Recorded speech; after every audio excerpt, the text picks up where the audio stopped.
WABC-TV, New York.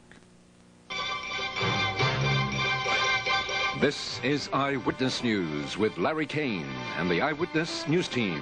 Thursday, July 14th, 1977. Good evening, I'm Larry Kane. Our big story on Eyewitness News is the live picture you see directly behind me. Suddenly light and brightness out of a 24-hour darkness. The bright patchwork of the second night of the great New York energy crisis of 1977. At this moment, more than 90% of the electrical power has been restored in Greater New York. Con Ed hopes for full restoration by midnight tonight, but thousands are still without power. Eyewitness News has been told that 12,000 police are on the street compared to the normal 2,500. By 9:30, over 3,000 people have been arrested for looting and disorderly conduct. 250 state troopers are in the city for traffic control. One policeman has been shot and wounded. 87 suffered other injuries. There have been 40 firemen injured in 650 fires. There is 65% of the service on the subways right now. No more is expected for the morning rush hour. There's trouble on the tracks at Amtrak, no trouble at Conrail.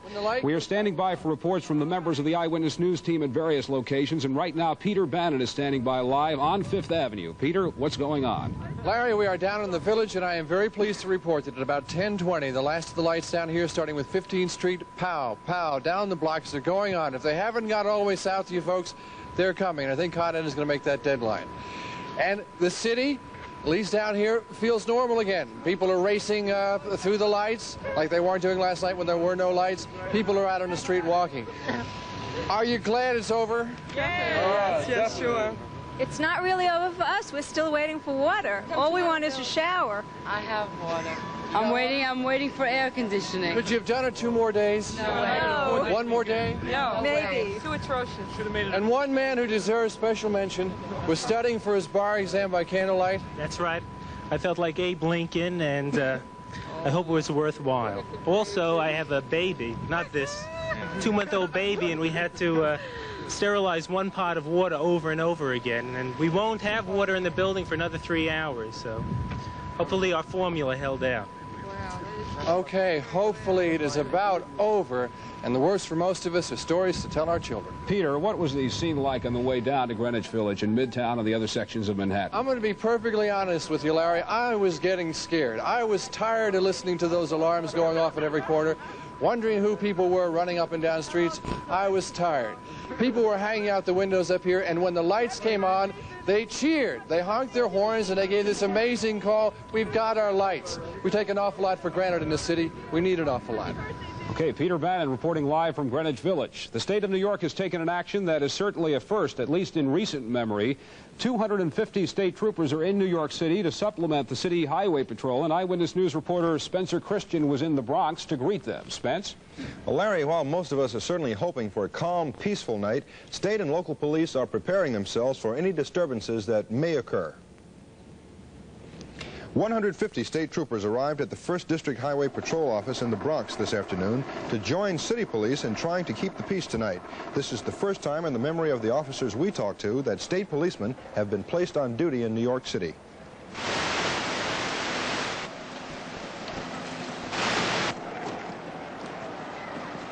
To it now because of the state police taking over our obligations on the limited access highways. Do you foresee any need for the state police to go into the streets at all? The only arrangement that's been made is that we would have the state police enable us to use our highway patrols on street. What will happen later on, we can't foretell. How long a shift do you plan to have them on? Well, it'll be a 12-hour shift.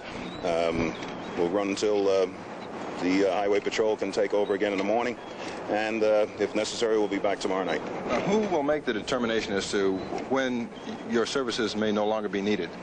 The superintendent of state police.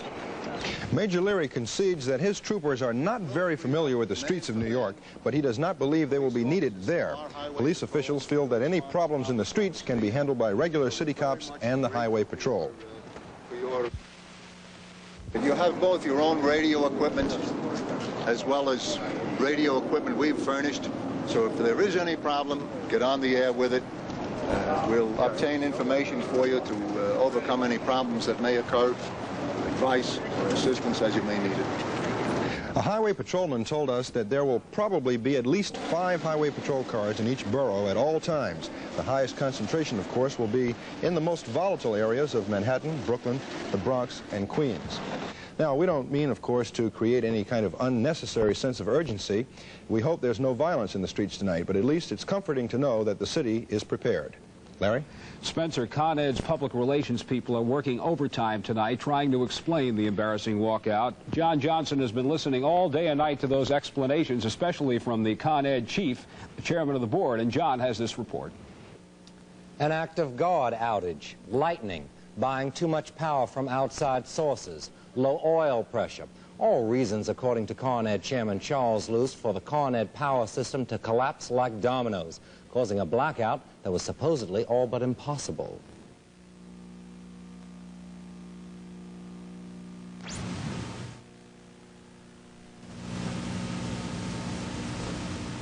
And so our system went down with a crash. Now, we've never said that this cannot possibly happen. Luce was referring to his earlier statements where he said a blackout of this magnitude was all but impossible, calling it an act of God outage this time, while Mayor Beam called it gross negligence. Mayor Beam, although he's been very critical of us, and I think unfairly to our people, I think that last night he showed real leadership in a crisis situation in bringing this city through this, or helping to bring the city through it. So we have no personal feelings about Mayor Beam, even though we think when he says we were grossly negligent, he's wrong. Mr. Luce, while you're saying it's unfair to say that you've been grossly negligent, you are saying here now that you're going to appoint a panel of blue ribbon experts to help you work this out. Now, one might ask, why wasn't this done before? It was done before. One other point is that also after the 65 blackout, you were supposed to basically install a shed system, a fail-safe system that was to avert something like this happening. That evidently failed. Was your planning proper? Well, we planned to shed and had the equipment to shed half the load. As it turned out, the peculiar sequence of events last night, that wasn't sufficient. And regarding an act of God outage, Mr. Luce, can you say to the citizens of this city now, confronted with we're going to have some hot days and tremendous electrical demands, that we are not going to have another blackout? I'll say just what I said on the Eyewitness news. Nobody can say that under no circumstances will there be power failures, because power is generated with machines operated by human beings, and there simply is no way. So there's no way we can have a foolproof system? There's no way, and there's no country or no utility in the United States or abroad that has an absolutely foolproof system. There's no such thing. Mr. Luce, Con Ed has done enough to protect us. Well, as I said, we're going to restudy the protective devices that we put in. We've already had underway, before this happened, a study and a capital improvement program at the control center to improve the instrumentation at the control center. But I'll say this, that on any statistical comparison of Con Edison with any other utility in the United States, our reliability is the best in the United States. There will be a lot of people who will argue that point with Mr. Luce, especially those who are still in the dark even at this moment. Luce, however, has promised that the power will be restored by tomorrow. We hope so. Larry? We have just received late word. Governor Carey has formally asked for federal disaster relief money right away for the hundreds of businessmen, maybe thousands, affected by the effects of the blackout.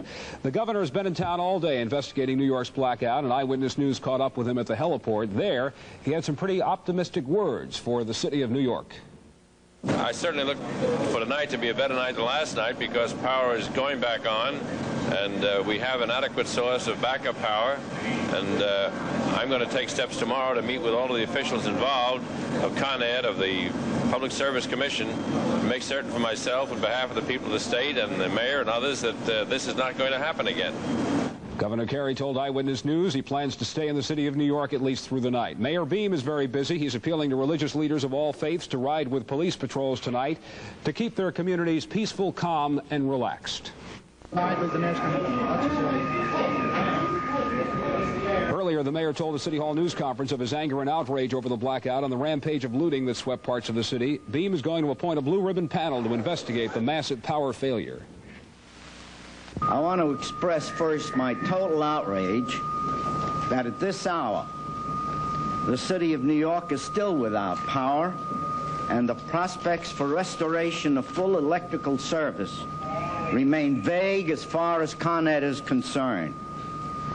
And given what occurred 12 years ago, Con Ed's performance is at the very least gross negligence, and at the worst far more serious. We've seen our citizens subjected to violence, vandalism, theft, and discomfort. The blackout has threatened our safety and has seriously impacted our economy.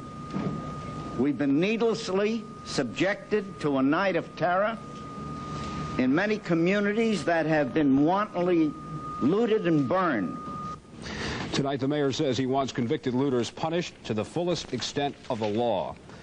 Well, the cost of human suffering and inconvenience can never be measured, but the cost in dollars can. City Hall officials say that losses will run into hundreds of millions of dollars due to losses to business, city taxes, and overtime for police and firefighters. While the Transit Authority is struggling to get its trains back in service, Eyewitness News finds it's getting off to a pretty shaky start. This evening, we checked the 59th Street Columbus Circle stop and found few people waiting for trains. Ironically, there were more people waiting for Brooklyn-bound trains that were not yet running southbound to Brooklyn. Started off at 110th Street, and just as the train was pulling up there, I waited about 20 minutes for the train there. Just as it was pulling up, the guy in the token booth said that it was only going to 96th Street, but it kept going down to 59th Street, so I stayed on the train.